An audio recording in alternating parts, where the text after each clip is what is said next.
त्रेतायुग की सबसे प्रचलित पौराणिक कथा आज देश में ही नहीं बल्कि विदेशों में भी सुनाई जाती है।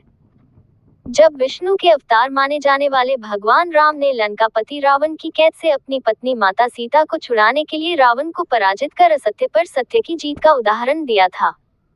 लेकिन जिस रावण को माता सीता के हरण के लिए आज दुनिया जानती है, क्या आप जानते हैं कि सीता जी से पहले उसी रावण ने भगवान राम की मां कौशल्या का भी हरण किया था। मान्यता अनुसार त्रेतायुग के समय कौशल देश हुआ करता था, जिसके राजा थे कौशल। राजा कौशल को एक बेहद सुंदर कौशल्या नाम की पुत्री थी, जो विवाह योग्य थी। राजा कौशल ने कौशल्या का विवाह करने का निर्णय लिया और इसके लिए उन्होंने अयोध्या के राजा दशरथ का चयन किया।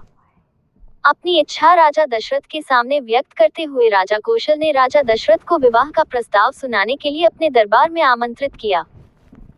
शास्त्रों अनुसार माना जाता है कि जिस समय राजा कौशल अपनी बेटी और राजा दशरथ के विवाह करा रहे थे, ठीक उसी समय लंकापति रावण ब्रह्मलोक में ब्रह्मा जी से पूछ रहा था कि उसकी मृत्यु कब और किसके हाथों हो सकती है। रावण की विनती सुनकर ब्रह्मा जी ने उसके सवाल का जवाब देते हुए रावण को बताया कि राजा दशरथ की पत्नी कौशल्या से इसी युग में साक्षात भगवान विष्णु जी जन्म लेंगे और वही तुम्हारी मृत्यु का कारण बनेंगे। बस फिर क्या था।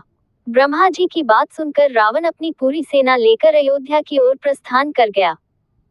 मृत्यु के भय से भयभीत रावण ने अयोध्या में राजा दशरथ से युद्ध किया और उन्हें पराजित भी किया।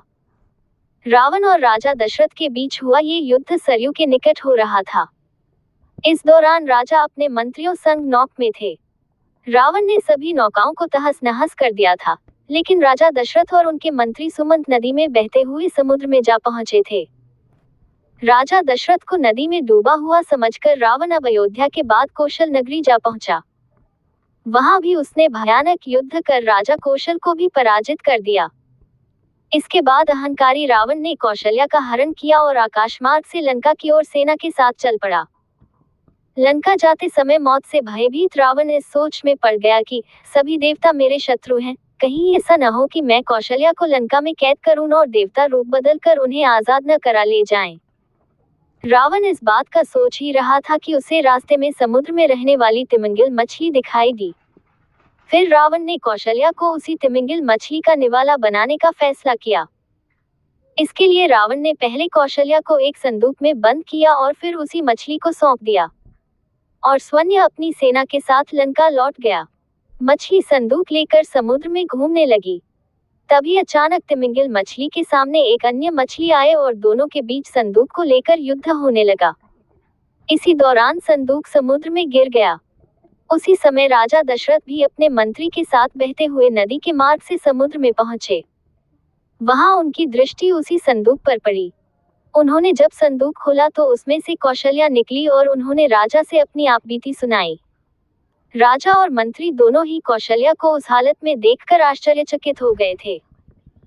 आपस में संवाद करने के बाद उन्होंने एक रणनीति बनाई और उसी के अनुसार वो तीनों अपनी जान बचने के लिए पुनः संदूक में बैठ गए और उसी संदूक की मदद से वो सतह पर आ पाने में कामयाब रहे। अहंकारी रावण राजा दशरथ को डुबाकर और कौशल्या को संदूक में छिपाकर बहुत खुश था। उसे लगा कि उसकी मृत्यु का कारण बनने वाले दोनों लोग अब नहीं रहेंगे तो उसकी मृत्यु भी नहीं हो सकेगी और वो अमर बन जाएगा। लेकिन वो इस बात से पूरी तरह अपरिचित था कि जिन्हें वो मरा हुआ समझ रहा है, असल में वो मौत के मुंह से बचने में सफल हो गए हैं। माना जाता है कि राजा दशरथ और कौशल्या के विवाह से ही भगवान विष्णु ने श्री राम के रूप में जन्म लिए थे, जो आगे चलकर रावण की मौत का कारण बने थे।